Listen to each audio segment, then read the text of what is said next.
Hey everyone, what's going on? Phoenix here, bringing you another Asheron's Call guide video. Today I'm going to be going over the basics of tinkering. So I am on Fen Rao, we are hanging out in the meeting hall, and yeah, we're going to go through everything at least you need to know to get started on tinkering. There's obviously a lot of nuance and a lot of intricacies to these trade skills in Asheron's Call, but I'm hoping that this video can just get you started on some basic tinkering tasks if you don't have a lot of experience with it. So to start, there are four trade tinkering skills in Asheron's Call. There's armor tinkering, which is used to improve armor. There's item tinkering, which is used for some basic improvements to items, along with the ability to craft some things. Like, for instance, if you use a lens to imperil monsters, that is made through item tinkering. There's magic item tinkering, which is used to improve wands and casters, along with adding certain properties to jewelry, weapons, and armor. And then there is weapon tinkering, which is obviously used to improve weapons. There's also salvaging, I guess, is technically a trade skill, but it's not really for tinkering. It's just used to get the materials to do the tinkering. So I don't really count that as a tinkering skill.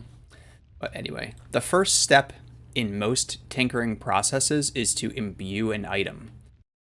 So that would be typically the first tinker that you would want to do on an item if you're using a regular bag of salvage. So for instance, I have black opal here. This is just a regular bag of salvage, but it's also possible to get a bag of foolproof salvage, which makes it so that the imbue cannot fail.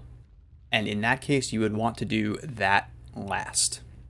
So only one imbue can be applied to each weapon, armor, shield, or piece of jewelry, or whatever item you're imbuing. You can only do one. So for armor, some of the imbues you can use like Peridot to add +1 bonus to melee D. You can also add missile D or magic D. Item tinkering, you can imbue trinkets, which I'm going to go through in detail later on. And those imbues include things like augmented stamina, health, mana, damage reduction, increasing your damage, and there's a whole bunch. Magic item tinkering includes adding properties like armor rending, crippling blow, critical strike to weapons or casters. And then it also includes some pretty cool imbues to jewelry. So you can get something like hematite, which adds warrior's vitality to jewelry. It's a huge bonus, but I wouldn't focus on stuff like that until later in the game once you have like your basic stuff set up. And then finally, weapon tinkering adds rends to weapons. So for instance, I have this diamond acid mace, which has acid rending on it. So it basically acts as if a vuln for acid has been applied to the monster without actually having to cast it. So those are really nice. All right, so we are going to get into it, do some imbuing. So I've got a few tinkers lined up that I wanted to do. The first one is going to just be a regular nether scepter. So on this, I am using critical strike or black opal salvage. That's typically the best tinker that you would want for void. So what's going to happen when you use it? It's going to say you determine that you have a 38% chance to succeed. So the reason that I have a 38% chance to succeed is because I have the Charmed Smith augmentation. Typically, the max percent chance to succeed is 33.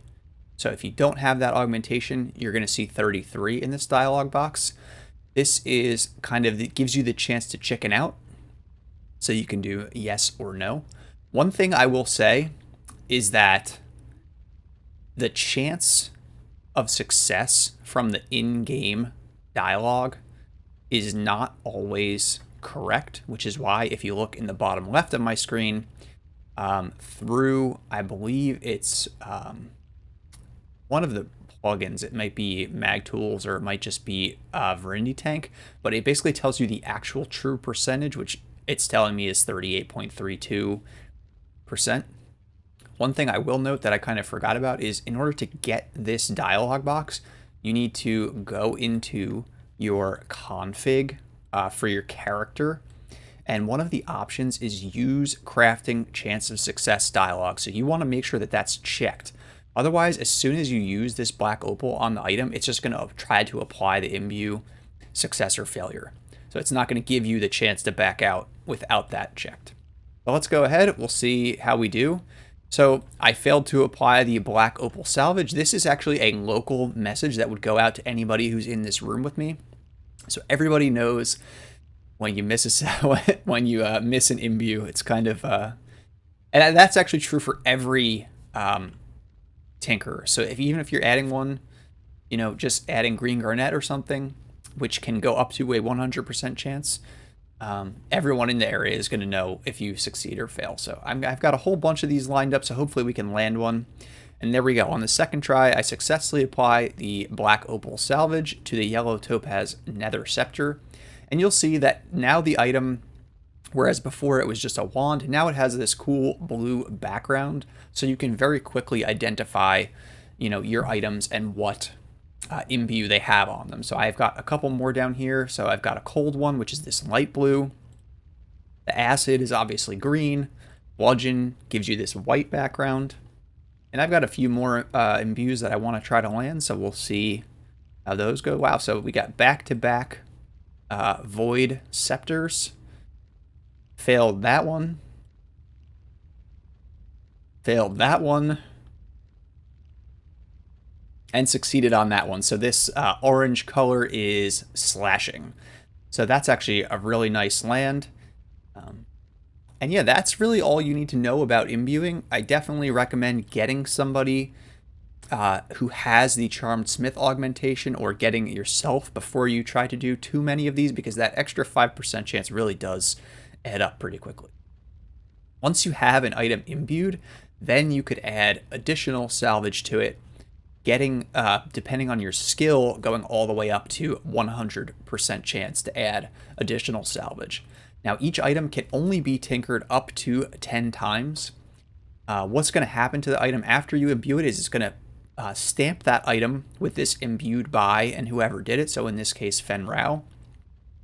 And it'll eventually say, if it's got more than one tinker, let's see if I've got one, it'll say last tinkered by and whoever was the last person to tinker it, which is kind of cool. So, you know, people know who the good tinker is, who gave you that perfect item that has 10 tinkers on it.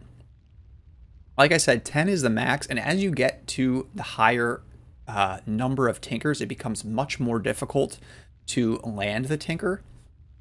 So for instance, this item has been tinkered 4 times. It'll be a lot harder to tinker than the one that has only been tinkered 1 time. And same with this has been tinkered 6 times. It's going to be harder to tinker than this one that's been tinkered 1 or 4 times. Now, the workmanship is really important. Higher workmanship items are harder to tinker than lower workmanship items. So, for instance, this one is workmanship 9.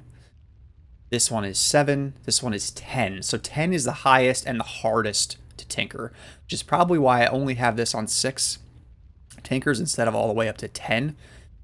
And the reason it gets harder is just because of that high workmanship. So what you can do to kind of counteract that a little bit is to have high workmanship salvage.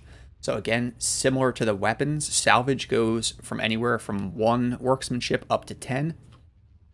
That would be really hard to get workmanship 1 salvage, but typically you find it in the middle around 5 a lot, especially like this. Granite is from starting a new character, and the Path Warden gives you some. But yeah, so it's, you know, you can use high workmanship salvage to counteract that, but again, it's hard to get that high workmanship salvage. So yeah, so now I'm going to go through trinkets. So trinkets are kind of unique. Let me just move these out of the way. Trinkets are unique in that you can add 3, not technically imbues, but you can add 3 properties to them. So in order to add a property to a trinket, you can use major, moderate, and minor armatures. So I've got them here. And I've got 4 trinkets. So adding the first major armature is the same imbue chance as imbuing the weapons that we did. So 33 or 38%. Adding the moderate or the minor armatures can get all the way up to 100% if your skill is good enough. So the way that works is you just use the salvage that you want. So for instance, I have some Pyreal salvage here, which adds augmented understanding. So as a major armature, it's 6% additional XP or luminance, which is, honestly, it's amazing. You need to make one of these for yourself if you haven't made one already. So you're going to use this on the major armature. It'll give you kind of another bag, so it looks kind of weird in your inventory now. You've got 2 bags of Pyreal salvage, but really this is kind of just a placeholder. You're going to then use the Pyreal on that same bag. I have a 100% chance to succeed. I'll do yes. So now I have a major item tinkering armature, which is this Pyreal armature, and then I'm going to use that on the trinket. So I had a 38% chance. I failed to apply the major armature, but thankfully I have a couple more, so we'll keep trying. Same process. Use it on the trinket. All right, and we got one. So that's the major armature. Once you have the major armature applied, you can use a moderate or a minor. It's, again, the same process. We're going to use the salvage on the armature, and then again on the salvage. Now I'll have a moderate item tinkering armature, this is a bag of ruby, which is going to add health. 100% chance to succeed this time. So now I've added the second thing, and you'll see it has augmented understanding 3 and augmented health 2. From there, if I wanted to, I could add a third bag. I could do this minor, which I might as well just show what it's like. Same process again.